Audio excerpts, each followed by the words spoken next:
This is the Women's International League for Peace and Freedom show, The Wake Up Call on WCOM LP, Chapel Hill and Carver, 103.5 on your FM dial, or live streaming at WCOMFM.org. You can also watch the show on the People's Channel after a week's delay on Thursday night at 10, Friday morning at 6 a.m., or Tuesday at noon. I'm Mira Schwinzer here with our host, Lori Hoyt, and Emily O'Hare on the camera. Today our special guest is Rebecca Cerese. Thank you, Iris. So Rebecca, when you walked in, I said, I know you. I didn't know I knew you. But, Yes. Yeah, but we, like you said, we've seen each other around in many a good place. Yes, the activist community is very small but very active, and we see each other all over the place. So yes.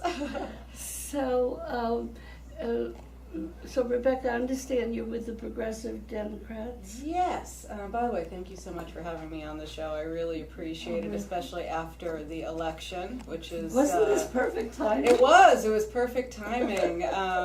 So yeah, I am the president of the Progressive Democrats of Orange County.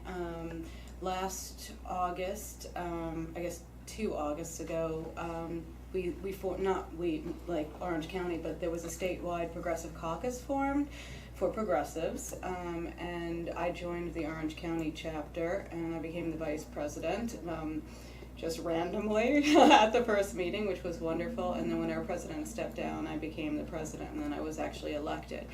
I'm a progressive Democrat. I'm an unapologetically progressive, and so this was a great fit for me.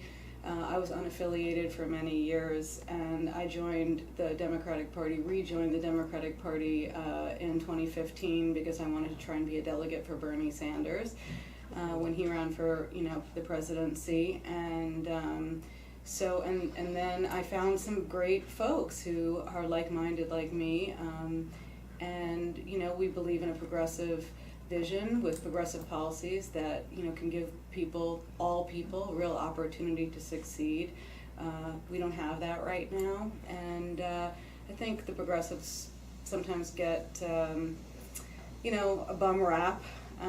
We're dreamers or whatever. I actually think we're quite pragmatic. We want to use our tax dollars to invest in us, to invest in opportunity for all of us, and things like Medicare for all, or affordable or even free, public college, trade schools, community colleges, infrastructure projects. Let's turn towards a green economy where we're, investing in green energy, so we don't destroy our planet. I think that's pretty pragmatic moving forward. So our whole thing is we're trying to educate people about what our issues are about.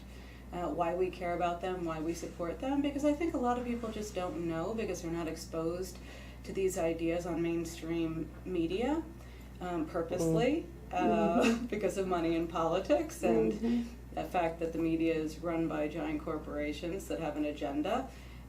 So our goal, our mission as the Progressive Democrats of Orange County, a big part of it is education and just getting our ideas out there. Yeah. Well, not that many years ago, and maybe you have been told that there was a progressive Democratic group around here, which I belonged to, and several did, and we met quite a bit, and but it finally sort of petered out because there was nothing to hook onto in the national scene, et cetera, and many other reasons. But it went pretty viable for a couple of years. And I think many of us, share exactly what you're saying. Was it in the provide for the general welfare is in the Declaration of Independence or something, or is that the Constitution? But one of them, provide for the general welfare, and I don't know why that's gotten to be a bad word to say, but that's what is the purpose of government? Provide for the defense, yes, but also provide to make things a livable, good place for your citizens. And so then I think Bernie Sanders coming on the scene just galvanized that whole, people got hope again, like, oh my gosh, there's somebody speaking the language that the things that we care about. Yeah. And it's interesting, and you probably know this, that if you do a survey, Americans on the whole, more of them are liberal than are not. If you define liberal as wanting things like that, good education, clean air, clean water, $15 hour minimum wage. yeah, fair wages, Yeah. and but then you have to look at what has been holding us back. Why are the ones in charge not speaking what people want and need? Well, I have my beliefs about that. I Yeah. think, unfortunately, that the money in politics issue, that Boy, oh I boy. think a lot of the Democrats, I think they're good people, but they're serving two masters, if you will. Not all of them on the national scene, but quite a few of them. And so they take big money from, donors, special interests, and then you have to do their bidding. I mean, they can say all they want that they don't have to, but in reality, you wouldn't be they wouldn't be giving you the money if they weren't getting something in return, unfortunately. And I think that some of them probably want to do the right thing, and sometimes they do, but until we get money out of politics, all these issues that we care about, that we talk about, are going to be very, very hard to achieve. One of my passions is Medicare for All. I'm part of a group called Healthcare for All, y'all.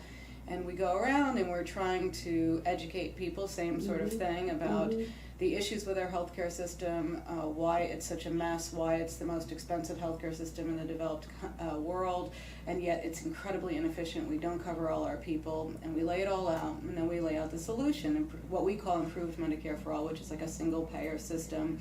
So financed, one payer, which is some sort of government entity, but the physicians and the hospitals still remain private, so publicly financed, privately delivered. It totally makes sense. It will actually, I call it the fiscally conservative solution, because it is. It will actually save us money, it will cover our people, it will improve health outcomes. So why are we not pushing this? Also, 85% of Democrats support it, and according to the last Reuters poll, for the first time ever, 52% of Republicans support it. So a slight majority. Really? Yes, a slight majority of Republicans. Because everyone has been hit by these healthcare costs. So why are we not moving forward on this, right? Because big insurance, big pharma, the consolidated hospital systems, the medical device, and the physician groups have a lot of power in Washington. And even if people want it, it's going to be very, very hard to sort of shift over. Even though it makes sense, it will cover our people, it will cost us less money in the long run. I mean, I'm sure you saw, but even the Mercatus Institute, which is a libertarian, Koch brother-backed institute, found that it will actually improve Medicare for All. The Bernie Sanders bill, which isn't even the best bill, will actually save us $2 trillion over 10 years. Which institute is that? They're called the Mercatus Institute. And they're funded by the Koch brothers, and they're libertarian leaning out of George Mason University. And they did a study, and even with their conservative estimates, and it's buried deep in the report, and now the guy that did the report is like, no, that's not what it says, when it absolutely says it will save us $2 trillion in over 10 years for what we're currently paying right now, which is unsustainable. So, I mean, if the Koch brother-backed institute is agreeing with Bernie Sanders, perhaps it's something we should, try. Because that was another thing that Bernie Sanders showed, that he could do really, really well without a lot of outside money and all these small donors, of which $27. I think everybody here sent him money. Or my grandkids from family, we were all like so hopeful, and he showed that it can be done. Yes. I remember Jerry Brown tried that many years ago, to have people phone in money, but then without the internet and some of the technology we have now, I think it was much more difficult. But I remember him doing a whistle stop here in Chapel Hill when he was running for president. I can't remember how many years ago, but it was many years ago. And he said, to run, I've got to spend all my money on the phone asking for money. He said, instead of governing the way I should be. And he said, I'm just trying to see some other way that we can do this. Yeah. And of course he lost and he didn't have the big money. But Bernie showed now, with the technology that we have, Yes. that you could, that it was that easy to send in, and he could get it collected, and he ran look at the crowds he had at his, and the enthusiastic crowds he had at his. And the young people. He got more And young the people young people. votes than Hillary and Trump combined in the primary. Yeah. They were on fire for him, and this was Yeah. one of my worries that if the young people felt like Bernie didn't get a fair shake, that they would be very turned off to politics or to establishment type politics and sort of stay home. And it seems like in certain areas of this election they did show up, but in other areas, like in Texas, they were very excited about Beto O'Rourke. But in other areas, they still didn't show up in the numbers that they need to be coming out to vote. I think that there's just a disconnect between electoral politics and policy because of the money. Like what we're talking about, but we still have people power, and we still do have the ability to vote people out. I think people also are under this assumption that voting is the end-all be-all, but it's actually only the first step. And we have to be active participants in our democracy. So we vote the person in, and then we lobby them, become citizen lobbyists, for the issues that matter to us. Medicare for all, put pressure on them. David Price finally signed on to HR 676. Finally, he was the last Democrat in North Carolina to do so, but he did it because of constituent pressure. Tell us what that bill is. It's the Improved and Expanded Medicare for All Act that's been in the House. And he just signed on to Yeah, I think in 2015 or 2016. Wow. Yeah, I mean, for the first time. Yeah. And he's still not pushing it enough, but my group has created like a candidate packet about Improved and Expanded Medicare for All that we were handing out to the different people running for Congress, and we're going to give it to the Republican Congress folks as well in North Carolina, but it's actually a packet that can be used for any representative, and to let them, because they can't know everything about every issue. So this is just an information packet. There's really nice graphics, and we sort of just explain why this is a really smart way to go. So we, a couple of people from my group met with David Price, and he seemed, really engaged in it. So, but that's the thing. We have to keep up the pressure on they work for us. We elect them. We pay their salaries with our taxes. Somehow we've forgotten that. Yeah. And we have to push them. And then if they don't actually do what they say they're going to do, we have to vote them out, even if it's people we like personally.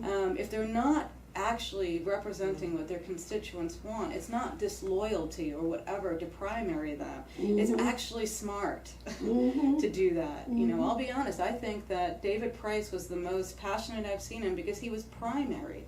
He actually had to get out there and engage people, and he was challenged. I mean, one of the things the Progressive Democrats did was we put on a candidate forum with all three of the people running for District 4. We had great questions. I think Aaron Keck was the moderator, and it was about the issues that we cared about. It was about our progressive issues. And they all had to answer them. And I actually think that's a good thing. That's healthy for democracy. Absolutely. I just think we have to get away from this, if you primary someone, even if you like them, that's somehow disloyal. It's like, no, it's like, that's democracy. If you have ideas that you think you want to run on, you should be able to do that. So you use primary as a verb. So what do you mean by that? If you primary them, like force them to go through a primary? Yes, or Yeah, like that's what I thought. run someone else that actually does, or even yourself. If that's something you believe in, like what Michelle Laws did and Richard Watkins. Yeah. They both got into that race. I mean, when was the last time David Price was challenged in a Democratic primary? I literally can't remember. Well, some years back, and a Republican won that. It was the only time he's lost an election.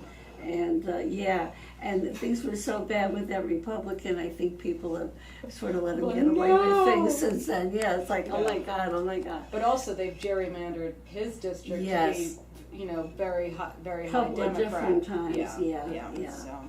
So that's oh boy, there's just so many things. But Bernie, I think, did give, for the first time in a long time, real hope that it was doable. It was not Yes. just dreaming and not just hoping. It was really doable without having corporate money.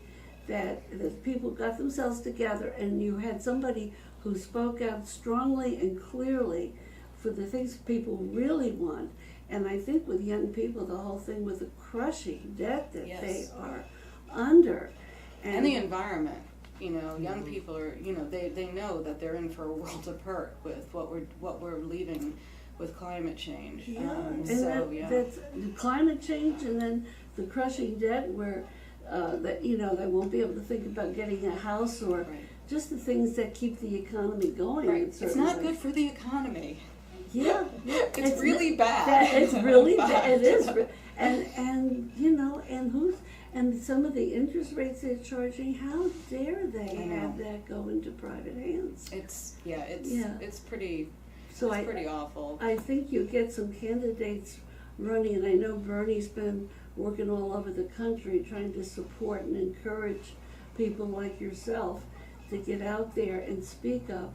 And if you can get some people speaking that truth, Yeah. I think that people are hungry to hear it.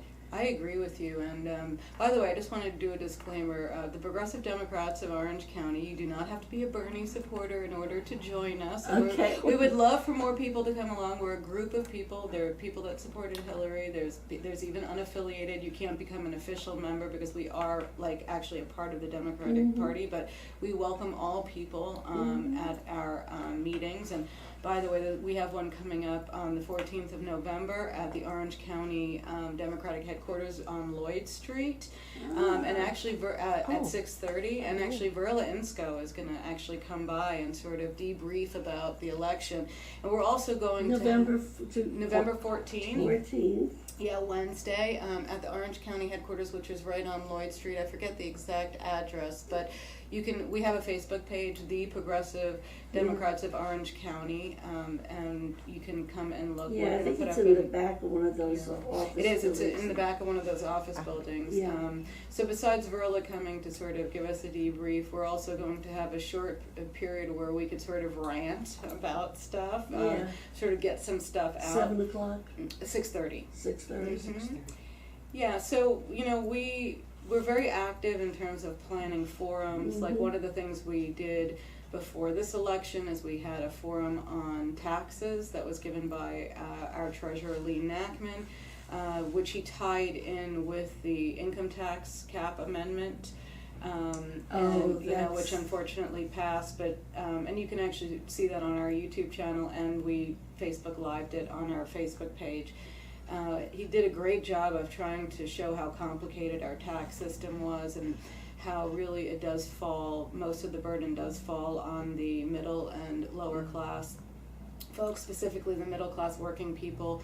It really, really does. And, so that's tough. But anyway, all people are welcome. But we are doers. We like putting things like that on. We have a really robust education action team, and we want to put on a lot of these forums. I'm going to hopefully do one on improved Medicare for all coming up soon. We're going to do one on climate. I'm hoping to in January or February maybe. Do something with some partners, local partners, where we'll have a screening of one of my films. My first film was called, documentary filmmaker. That was like my first sort of profession. And my first film was called February 1, about the Greensboro civil rights sit-ins. We were thinking about doing a screening maybe at the Varsity Theater sometime in February. It does screen every year at the Carolina Theater in Durham, right around February 1st in the morning, and school kids come from all over, which is really wonderful. It's like my favorite day of the year. This is when they have documentaries. Yeah, it's February 1, the documentary February 1. So February 1st is on like a weekday. It's usually actually on February 1st, where it's playing at the Carolina. Is it just yours or? It's just February 1. It's just the film February 1. Just your film? Mm-hmm. Oh, boy. And and then kids come and I do a very brief question and answer with them afterwards. And I have to say, it's just, like I said, it's my favorite day of the year. And just every year, I think this will be my 15th year actually You're doing kidding. it. Yeah, I know. And every year the questions are really interesting. Some of them are really heartbreaking. Like the last 2 years I've gotten, why do white people hate black people? Which totally broke my heart. But, Yeah.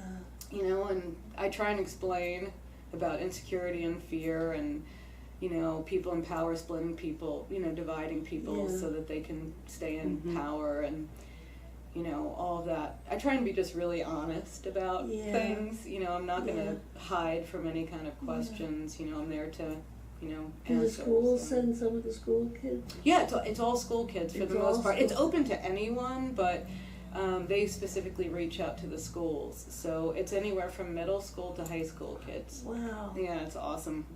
And that's been going on for 15 years? Yes. So we actually premiered. How did I never hear about this? Yeah. Well, they Well, they now I'm don't. glad I did. Right, thanks. Yeah, they don't advertise it. Well, it started because we actually, I guess in 2013 or 2014, we actually opened the Full Frame Film Festival. The February one did, and then just every year since then we've played at the Carolina, which around February 1st, which is wonderful. But we're hoping to maybe do something in Chapel Hill. I used to work at the Varsity when I was younger, so I just think it would be really cool to have my film play there.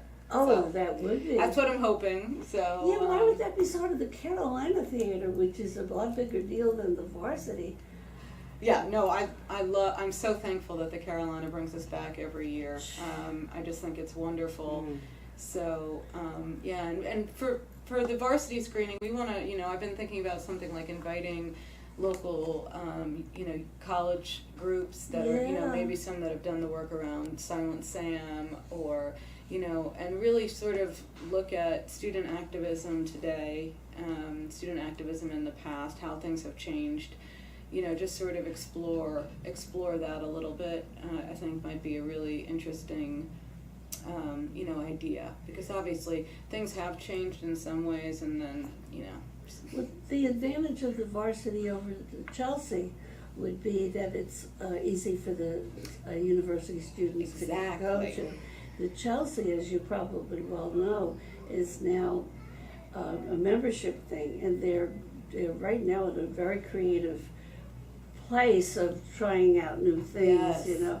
So that and certainly if the Varsity isn't a little cooperative, I'd certainly. I think they'll be cooperative. We just have to raise the money.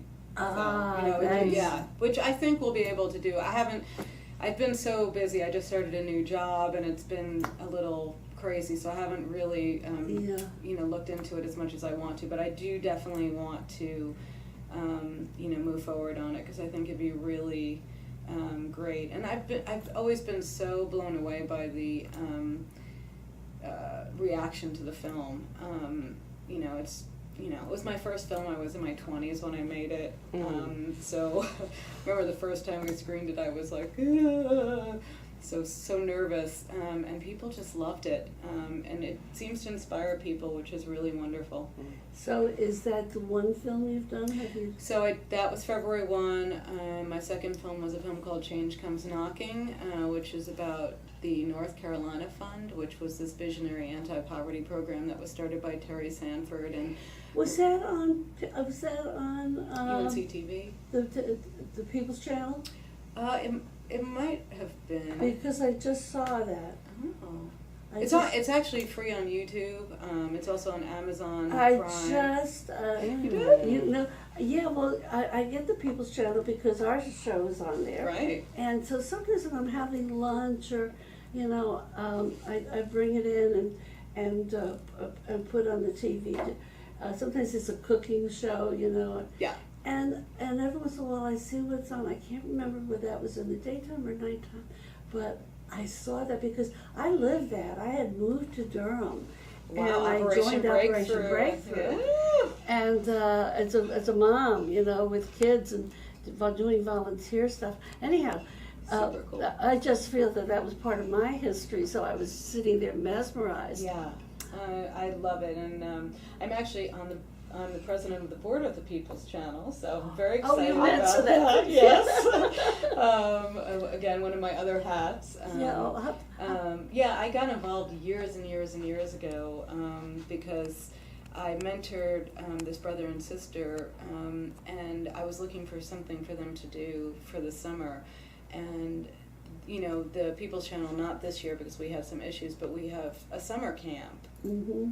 And I had gone to the ED at the time, and I said, I have these 2 kids, I would love for them to, you know, get into the camp. And he got me scholarships for them, and I never forgot that. So then he was like, would you join the board? I was like, yes, and that was like a really long time ago. So Yeah. I'm still on the board, and then a couple years ago I became president following Vimala, who was the president right before me. So Of the board. yes, the board of the People's Channel. Yeah, so Okay. big shoes to fill. Vimala's big shoes to fill. Yeah, Great. well, we'll have to ask you to try to get us a little bit better time. I'm looking to get, instead of 10 o'clock, because I go to bed early, to get a 9 o'clock slot. But you can just put a little bit. Okay, I will. So how did you get interested in movie making? You said you were in your 20s when you made your first one. Did you take that at the university? Well, yeah, Radio, you know, I was sort TV, of always obsessed with films, you know, growing up in television, Yeah. media, and when I had gone to UNCG and then I transferred to UNC Chapel Hill. I grew up in Chapel Hill. I moved here when I was 15 and went to Chapel High School when it was the only high school. And then I came back to UNC Chapel Hill, but quite frankly, I was an English major, and I was not very excited about the English department at UNC, so I sort of was looking for something else, and then someone said, you love movies, why don't you, you know, look into that? And so I was like, okay, so I double majored, and I got my, you know, my BA in English and Communications, and then I was lucky. I got a job at this little production company in Durham, basically at a college called Video Dialogue. The lovely man that owns it, Dr. Stephen Channing, he was a history professor, and so he loves history, and that's something we had in common. So I started off as the administrative assistant, and then I started producing pieces, and the first major thing I produced was February 1, this incredible film. So February 1, about the civil rights sit-in. Yeah, and then came the North Carolina Fund film, which, you know, it was so funny, the follow-up, he was like, you want to do a film about the North Carolina Fund? And I was like, what is that? And I was like, that sounds really boring. And then I looked into it, and I was like, I was blown away by it. I can't tell you how many times I think about the North Carolina Fund. I think about the things I learned. I think about It was so revolutionary. It ahead was of its time. revolutionary. It was, and it's some of the powers that be got to realize how revolutionary it became, really. Yes, and they passed the Hatch Act, you know, which was like, no political activity. Of course, everything is political if you're trying to change policy. I just got the signal from Iris. We're going to take a station break, catch your breath, and we'll be back shortly. Wonderful. This is Will's Wake Up Call on WCOM-LP, Chapel Hill and Carver, 103.5 FM. You can live stream us at WCOMFM.org. And I just, I don't know if Iris or Emily, if you have any announcements, but Dick called me this afternoon and asked me to announce again, because it is finally coming right on up, the 20th anniversary benefit for SARN, the Southern Anti-Racism Network, and that's going to be this Friday, the 9th, and it's going to be at the Hayti Center, Historical Center in Durham on Old Fayetteville Road, and they're going to have music. They're going to have the Fruit of Labor, which is well known to many activists. They're a music group that are wonderful, and singing group, and also David Rovies is going to be a musician who's going to be there. There's going to be food, music, good people, and tickets are $20. But Dick said if you mention his name, Dick Paddock, you can get in free. So that's a good deal.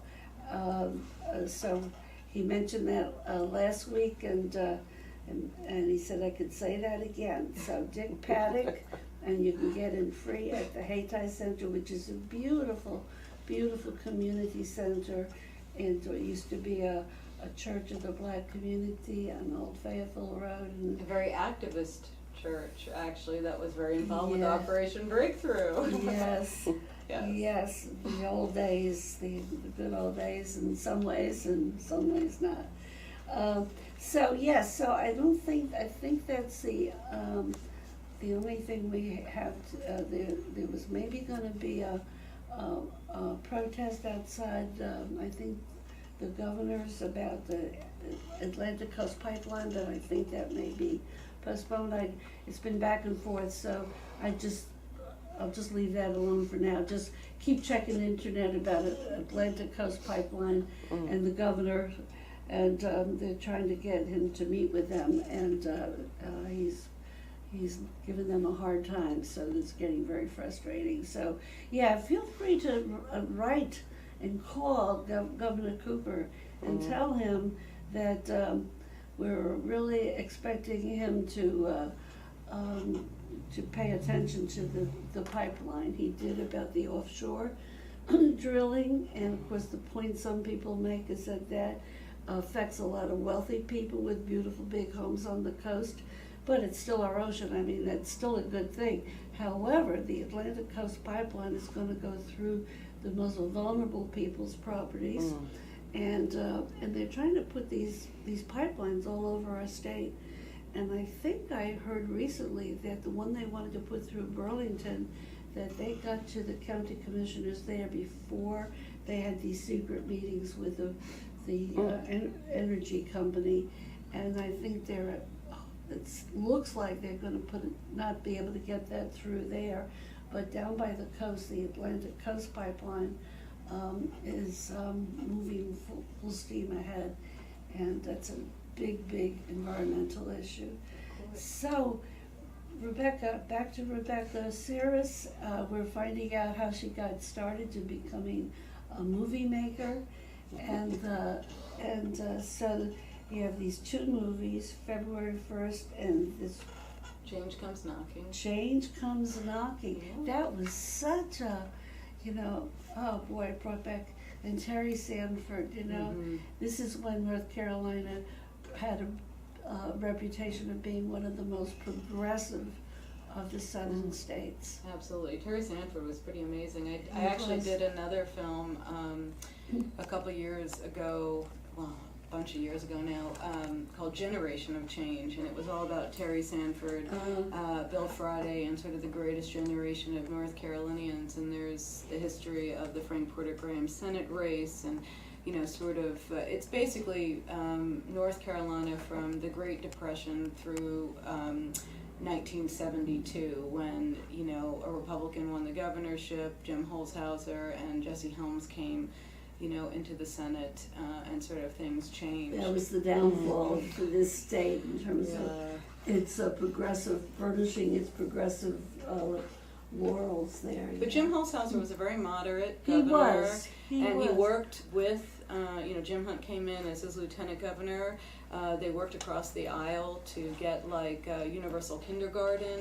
I wasn't thinking of him when it was Jesse Helms is what I know what you're talking about. Yes. We used to call him Old Spittleface when he used to be on Channel 5. Yes. WRAL. Yes, doing his horrible He was viewpoint. horrible. Spit would be flying out of his mouth. My goodness, yes, not He was good. pretty hateful. He was. I'm just, I don't understand. Sadly, we're back at a very hateful time right now We with very are. divisive politics, and We are. it's disheartening. It's very dark times. But I think I'm trying to remain hopeful, and listen to what Bernie Sanders always says. No, it's not the time for despair. Now is the time for action. And That's what my union friends say. Don't despair, organize. yeah, and it's like what we have to do. We can't stop. And he's a constant inspiration to me. He is. I actually just went to see him 2 or 3 weeks ago. He was in South Carolina with Nina Turner and another one of my heroes. Who was the other one? Nina Turner, she's the president of Our Revolution. Okay. And they were in South Carolina promoting Medicare for All, or as they called it, Medicare for Y'all, which was really great. And I think, like what you said, he not only did he give people hope, but I think he gave people permission to ask for things for ourselves. Like I really believe that no one even knew, so few people knew even before them, that saying we want our money, our tax money, going to things like Medicare for All is actually okay for us to ask for. I don't even think people were like understanding that, and one of the things that also really interested in as progressive Dem, and actually in my healthcare work, is reframing issues, and I mentioned it earlier, but taxes is a big one. Unfortunately, the other side has really won a messaging war on taxes. I mean, look, the income tax amendment passing is a great example. People, automatically are like, oh, tax cut, it doesn't matter that it's literally not going to affect it's going to literally affect the 1% mostly, and in fact actually hurt most all of us, because if money is needed, they're going to have to raise it through sales tax and property tax and all these things that hit us. Not the 1%. The income tax really is the best way to raise the cap, is to affect the fairest way. Yeah. But they've won that, taxes are bad. It's like, no, taxes are an investment in us as a country.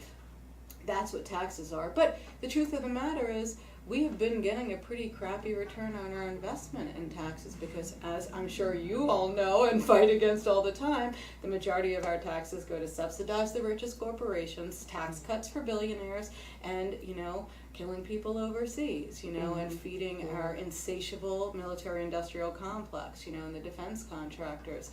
So that's where our money is going right now. That's why when people are like, argue against Medicare for All, it's like, it's not can't afford it. Right. How do you pay for it? Well, how about how do we pay for every war? How do we just pay for those tax cuts to billionaires that don't need it? Which, by the way, is really terrible for the economy. It's unbelievable. And where he's going to send first 5,000 and 15,000 soldiers down by the border, and that's going to cost millions upon millions. That's no mention of how we pay for that. No. It's only things that help our fellow citizens. Do we get asked that ridiculous question that literally drives me crazy? I hate the how do we pay for it question. And it's like, we pay for it because we're going to pay for it, and we're going to take care of our people, and so we can be proud as a country that people don't have to do GoFundMe campaigns and beg strangers for money so they can afford their operations and their insulin. Okay, that should be a national tragedy, like an embarrassment. Yeah. I mean, and to think in the richest country, when you have 1 in 4 children with food insufficiency. I mean, every time you look at these statistics, you're right. It's a tragedy, and it's sort of an embarrassment. If it's a poor country, that's one thing.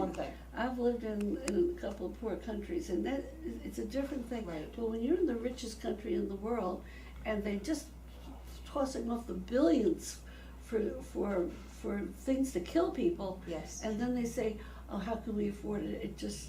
We need to cut Medicare, Medicaid, Social Security, for this last food stamps, Meals on Wheels. I went and demonstrated in D.C. around the GOP tax scam, because I knew exactly what was coming. I knew it was a scam. I knew they were going to then say, oh, well, now we have a giant deficit and we have to cut Medicare, Medicaid, and Social Security. No, you created it. No, we actually don't have to cut those things. In fact, we need to expand those benefits to help more people. Before even the year is out, they started saying we got to really look at these, and I hate what they call them, entitlements. So do I. That's another one of my. It's a social safety net. That's what it is. It's a social safety net. It's for people when they need it the most. And I actually had this. And actually, for Social Security, people have paid in. Right, it's an insurance policy, basically. And Medicare is not total. You pay $134 a month. You for Medicare. Besides, we pay into it in our taxes as well. Yeah. So, right. And these things should be there when we need it, you know. And that's I had a really interesting conversation with the chairman of the Orange County Republicans, who's actually a very nice guy. And I said I had this conversation with him, and I said what about someone who's let go from their job, you know, through no fault of their own? What if somebody wants to improve their life and you know, go back to school to increase their skills and can't work full time doing that? So suddenly that person isn't worthy of health coverage. You know, they shouldn't get Medicaid or something like that to cover their costs.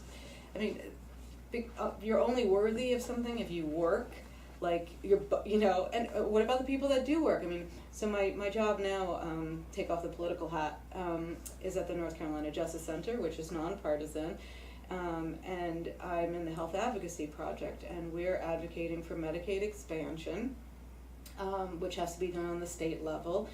And right now, adults, unless you're disabled, adults without dependent children do not qualify for Medicaid, period. It doesn't matter how many jobs, you know, that you work. It doesn't matter how poor you are. If you don't have dependent children, and you are a non-disabled adult, you cannot get Medicaid. So what do you do for health coverage? Yeah. You know, what if something happens to you? Yeah. You know, which we never know. I mean, that's the thing. It's health coverage is not like any of these other things. You know, health care. We never know when one of us is going to get sick or have an accident or need it. And honestly, when we do need it is when it's the most expensive, which is why you know, private health insurance being in the middle of it is never going to work. Whether they're, quote, non-profits or for-profits, which sadly too many of them are, that's when we need it the most is when it's the most expensive. And so they're always going to be looking for ways to cut that and to deny us claims, you know, to deny our claims. So private insurance, the market, as people call it, which it really isn't, because it actually limits our choices because we have very limited networks. And actually in North Carolina, we actually have very limited choices even amongst health insurance companies. Yeah. You know, the market doesn't work in healthcare because of the things that, you know, I'm talking about. That's why it needs to be what every other developed country has done and find a way to publicly finance it. And put us all in a giant risk pool. Like I always say, it actually increases our choices. I mean, think about it. If we're all in one giant risk pool, first of all, or in this single payer system, first off, we don't have to pick a plan every year. Imagine that. We don't have to go through that every year. Even oh my God. Even with Medicare, you have to do it. Exactly. We won't have to pick a plan. It's like you're enrolled and then it's done. And then you have more choices. Doctors can actually, you know, advertise for your business based on their skills, based on what they're offering. That's a market. That's more of a free market. You know, also you have more choice. You can go across state lines, say whatever your ailment is. The expert on that is in Georgia or Maryland. You know, if you can get there, then they will and they have appointments. It will be covered. You know, under this sort of system. It's so much better. And things like dental, you know, another horror crisis in our country. Yeah. Somehow our mouths, the dental has been separated from the rest of our bodies, as if, you know, so many things don't start in our mouth, like heart disease. And, you know, I mean, if you get an infection in your mouth, it's a big problem. Or if you lose your teeth and you can't eat and get the nutrition that you need, besides it being very embarrassing for, you know, most people, That's what I heard. I heard a few years back somebody saying, you know, it's hard to tell by how people are dressed who's poor anymore, because with all the thrift stores and things that people are able to get clothes quite reasonably, but the way you can tell when somebody's poor is when they're missing their teeth or have bad teeth. Yes. Because that's a sure sign that, you know, because it's so expensive and it's very hard to get charity care for that. Very. Yes. Dentists do I'm sure there's some pro bono work, and it's very difficult to find. Very difficult. I've looked for it. Yeah. It's very hard. Yeah, they have a lottery, I think, at UNC Dental School. And the dental school is actually quite expensive. Yeah. It's not free It's or not cheap, free, no. actually. No, So, it's yeah. it's not free at all. No.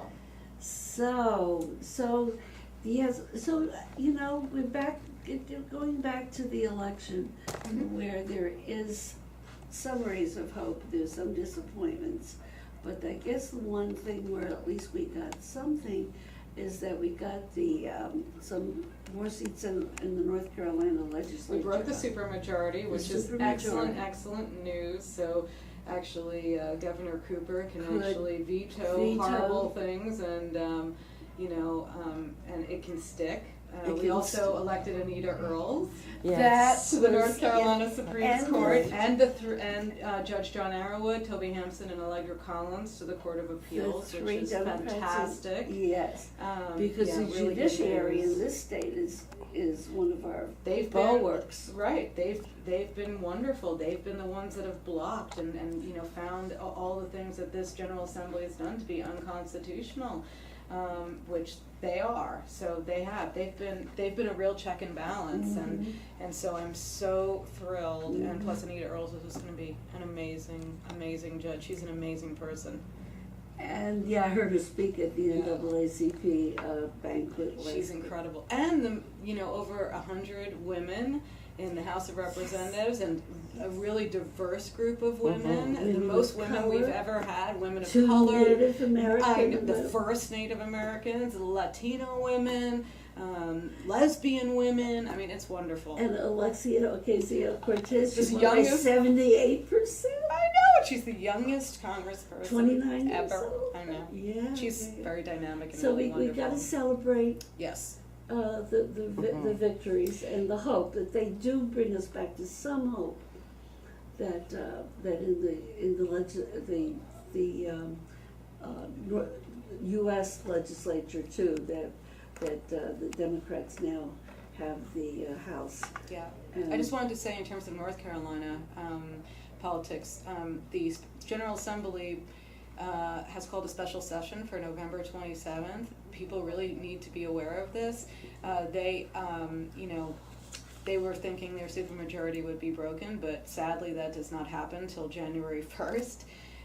So they've called a special session, and they are going to, I don't know what their plan is, but if the past is anything to go on, they are going to try and shove through every bad thing possible while they still have the veto-proof majority. So, November 27th, if you're free or take off work, go down to the General Assembly and raise some ruckus. Try and hold them to account for what they're going to do. And just keep track of these things. It's really, really important. Yeah. Yeah, and back to the Democratic Party. I mean, you're right, there are some really good, we've had Greg Meyer on the show, and just think the world of him. We've had Ellie Kinnaird on, who's retired now, but, she's been a stalwart as mayor and then, in the legislature, and we've had Verla on, so these are good, solid people. Yes. And David Price I'm glad that he's coming along. He just, he's pretty moderate, but he's Too moderate for me, I'll just say that. Yeah, I like him as a person very much, Yes. although he would probably not believe that, because we've butted heads for years. But, No. that's my job. My job Yeah. as an advocate is to push him. Yeah, you and we know? need to, and he needs to be pushed, and even when you push him, he very much sticks by the party line. I've had some big fights with him myself in the past, and been part of, groups that go and talk to him and stuff, and he's good at waffling, and, but he's not a bad person, and Yes. I think, And he's going to have seniority. We'll see what he does, which Yeah. would be really exciting. And, I think, I'm not pushing him out, but I'm thinking he might retire in 2020. I think he said he was. Yeah, and so That's what I heard, unless he you know, changes his mind. That's what, So we'll see what happens. You Yeah. know, the hopefully we'll have done something with this gerrymandering situation before then. I saw a statistic that 1.7 million people voted for 3 Democrats, and 1.6 million voted for 10 Republicans in North Carolina. I mean, we literally have 3 Democrats and 10 Republicans representing us in the House. We were not able to flip one House seat, like not State House, like the Yeah. House of Representatives. Yeah. We were not able to flip one. I mean, that is just Well, that's unbelievable. It's just like when Trump got in. I mean, Hillary's not my favorite person. I voted for her, of course, compared to, Trump. And I mean, she won by, what was it? 3 million. 3 million. or so. And and this is the second time in this new century Yes. that we have had the popular vote, and with Al Gore, Yep. and Well, Al Gore, I think, also had the Electoral College. I don't think he pushed enough, and then of course the He Supreme did. Court I was so mad came at in an him. unprecedented The way. Supreme and, Court did something at that's midnight. never been done It's before sort of like and this stopped counting of votes. And, yeah. yeah. And do you So- know that what I heard, just a couple of places, but not as much as I wish I had heard about it, that when that group of those mobs that would go in when they were trying to count and created all that ruckus out in the Yes. hallways, all these but suits. Yep. And Kavanaugh was one of they put him on planes. No, really, that he was one of that mob. Doesn't And surprise me. I know. Kavanaugh is That's another. yeah. I went and protested the Kavanaugh thing in DC as well, Good for you. because I could not. And that was definitely that was hard. That was I cried because it was just so wrong on every level. And not just because he's a conservative, because, of course, they're going to push a conservative. He was just completely unqualified on every level, temperament-wise, And he showed it the ideologically way- wide. yeah. I mean, he just, Misogynist as heck. I mean, look what he did to Amy Klobuchar. yeah. I mean, what about you? I mean, how Yeah. disrespectful and rude. He showed he does not have the temperament. He also perjured himself multiple times, like provably. I mean, that's what I kept, writing to Tillis and Burr about. I was like, are you okay with a Supreme Court justice lying over and over under oath? Yes, apparently. They were just fine with that. But what I don't understand at all, and maybe you do, why some of these pundits are saying that it was his effect helped the Republicans in a lot of these races. Yeah, it's because, well, I don't know if you saw the people got energized around it, and that's why. And sadly, like everything, especially in the Trump era, it's so hyper partisan, and so they weren't able. I mean, I can't tell, and I usually never get into Facebook wars with people because I think it's pointless. But there were a couple times that especially when women were speaking up in defense of Kavanaugh, it like physically hurt me, and I was like. And I would say, literally, this man has perjured himself multiple times. I'm like, why are you literally defending him and throwing another woman under the bus who obviously was still traumatized? I mean, if you have any empathy, even one inkling of it, you can see the pain that this woman still did and the bravery it took to go into the lion's den and talk about literally the most painful memory she had in a group of people that could not care less, okay? And in fact, we're salivating at, hoping that they would be able to discredit her. And when they couldn't, they took another, I mean, thank goodness they took another tact, which is when he came in guns blazing and, attacked them. And so that's what they're saying. That's that got the other people just excited. Because we're the victims. They always call us the snowflakes, that, we're so sensitive. They're the sensitive ones. They can't take it. They can dish it out, but they can't ever take it. And he couldn't take it, and they're like, how dare you? No, this is what he's doing a job interview for one of the most important positions in our country. I thought that would be the end of him. I just thought, of course, he showed, and that just floored me. Well, Mitch McConnell was going to push him through under every. I mean, there was nothing that was going to stop him. Sadly. I hope we get him out of there one of these days. I sadly think he might retire because his work is done, as they would say. He's ruined the country. He's ruined the country. Right? We have about a couple more minutes. Where did the time go? I know. Great Yeah, conversation.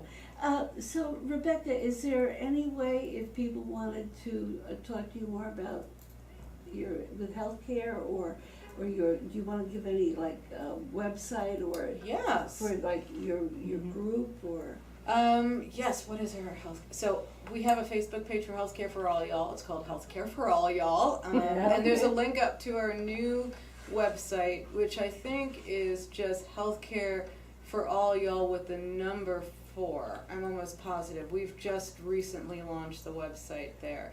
and you don't put the y'all in.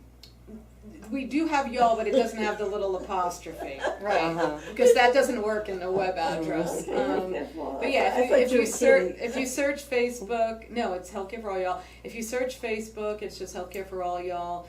We do something called a 5-minute action. So every week we send out like a video or an article about some aspect of healthcare, along with an action, to just keep people engaged. It's a short action.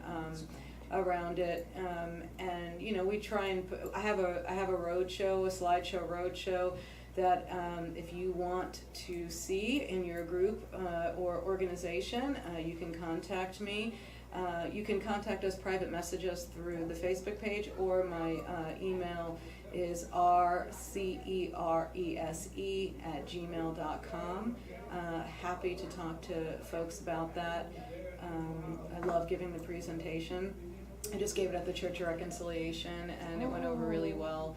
I just try and lay out, the facts and information, and then we have a discussion, and I'm open to giving it to conservative groups. Let's have that discussion. Let me hear what your arguments against it are. Let's just talk about it. Yeah. I think that's the thing. Like we don't talk to each other, and I'm not saying it's one side or the other.